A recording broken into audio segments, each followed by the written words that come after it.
Hi friends, welcome to my channel అలా సోలోగా.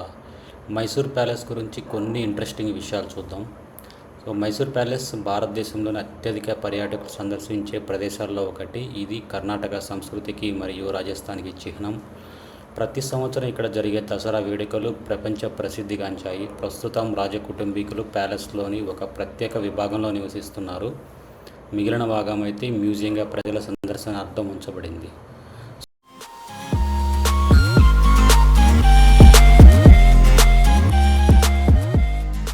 మొట్టమొదటిగా ఈ కోట 1399లో ఎదురాయ వడియార్ మొట్టమొదటిసారిగా ఇక్కడ ఒక చెక్క ప్యాలెస్ నిర్మించారు. కాలక్రమేణా ఈ ప్యాలెస్ అనేక సార్లు మార్పునకు గురైంది. 1639లో ఒక పిడుగు పడటం వల్ల ప్యాలెస్ చాలా వరకు దెబ్బతినగా అప్పటి రాజు అయిన కాంతిరవ నరసరాజ వడియార్ దీన్ని మళ్ళీ పునర్నిర్మించారు. మైసూర్ ప్యాలెస్ చరిత్రలో అత్యంత కీలకమైన మలుపు 1897లో జరిగింది. మహారాజా చామరాజ వడియార్ కుమార్తె వివాహ వేడుకలు జరుగుతుండగా ప్రమాదవశాత్తు ప్యాలెస్లో అగ్ని ప్రమాదం సంభవించింది. ఈ ప్యాలెస్ ఎక్కువగా చెక్కతో నిర్మించబడటం వల్ల పూర్తిగా కాలి బూడిదైంది. పాత ప్యాలెస్ కాలిపోయిన తర్వాత అప్పటి రాణి ఇప్పుడు మనం చూస్తున్న అద్భుతమైన భవనాన్ని నిర్మించాలని నిర్ణయించారు. దీనికోసం బ్రిటిష్ వాస్తు శిల్పి అయిన హెన్రీ ఇర్విన్ని నియమించారు. ఇది ఇండో సరాసెనిక్ శైలిలో ఉంటుంది. అంటే ఇందులో హిందూ, ముస్లిం, రాజపుత్ర మరియు గోతిక్ నిర్మాణ శైలులు కలిసి ఉంటాయి.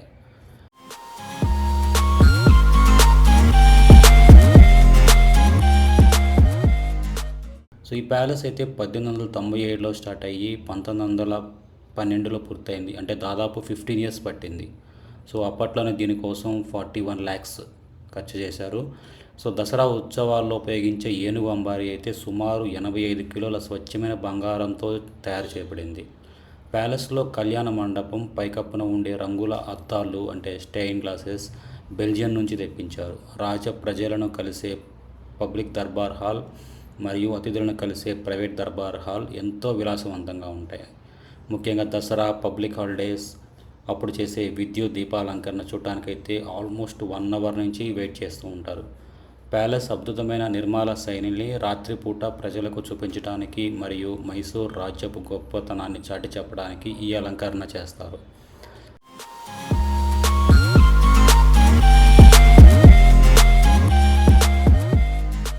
మైసూర్లో దసరా నవరాత్రులు అత్యంత ముఖ్యమైన వేడుక. ఈ 10 రోజులు ప్యాలెస్ ప్రతిరోజు సాయంత్రం 7 గంటల నుంచి రాత్రి 9 గంటల వరకు, విజయదశమి రోజు అయితే 10 గంటల వరకు వెలుగుతూనే ఉంటుంది. ప్రతి ఆదివారం అన్ని పబ్లిక్ హాలిడేస్లో అయితే సాయంత్రం 7 నుంచి 7:45 వరకు ప్యాలెస్ వెలిగిస్తారు.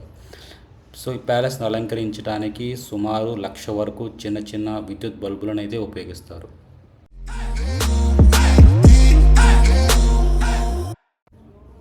ప్యాలెస్ ప్రధాన గోపురంపై ఒక ఎర్రటి లైట్ ఉంటుంది. ఆ లైట్ వెలిగిన 15 minutes తర్వాత అయితే ప్యాలెస్ మొత్తం ఒకేసారి వెలుగుతుంది. అంటే ఇది అక్కడ ఉన్న సిబ్బందికి ఇచ్చే ఒక సంకేతం లాంటిది.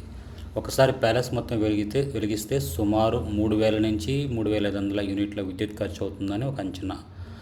దీనికి దాదాపు ప్రతి ఏటా సుమారు 10,000 నుంచి 20,000 బల్బులను పాతవి లేదా పాడైపోయినవి మార్చుతూ ఉంటారు. ప్యాలెస్ని వెలిగించే మొదటి ప్రయత్నం 1878లో జరిగింది. అప్పటి మహారాజు అయిన చామరాజేంద్ర వడియార్ వివాహ సందర్భంలో డైనమో సాయంతో గ్యాస్ ఆధారిత విద్యుత్ దీపాలను అయితే ఉపయోగించారు. ప్రస్తుతం ప్యాలెస్ లైటింగ్ వ్యవస్థను ఆటోమేటెడ్ సిస్టమ్స్ అయితే చేశారు.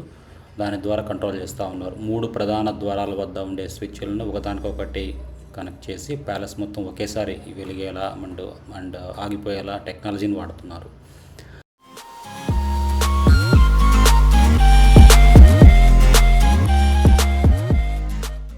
ఏడాదికి సగటున 6 లక్షల యూనిట్ల విద్యుత్ ఖర్చు అవుతుంది. దీనికోసం ప్రభుత్వం సుమారు 75 లక్షల నుండి 80 లక్షల వరకు కరెంటు బిల్ అయితే చెల్లిస్తుంది. లైటింగ్ సమయంలో ఎటువంటి అంతరాయం లేకుండా ఉండటానికైతే ప్యాలెస్ లోపల 3 పవర్ హౌస్లు అండ్ ప్రత్యేక ట్రాన్స్ఫార్మర్లు కూడా ఉన్నాయి. నార్మల్ సండేస్, పబ్లిక్ హాలిడేస్లో అయితే ఈవినింగ్ 7 నుంచి 7:45 వరకు మాత్రమే లైటింగ్ ఉంటుంది. మిగిలిన రోజుల్లో అంటే సోమవారం నుంచి శనివారం వరకు అయితే ప్యాలెస్ చరిత్రను వివరించే సౌండ్ అండ్ లైట్ షో ఉంటుంది. ఆ సమయంలో కూడా కొద్దిసేపు ప్యాలెస్ వెలిగిస్తారు.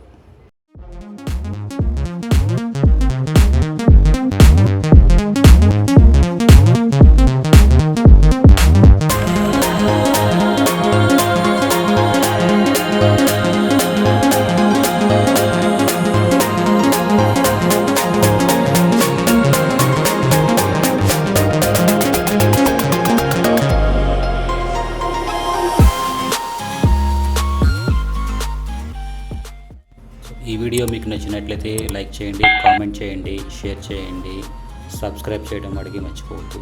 Thank you all.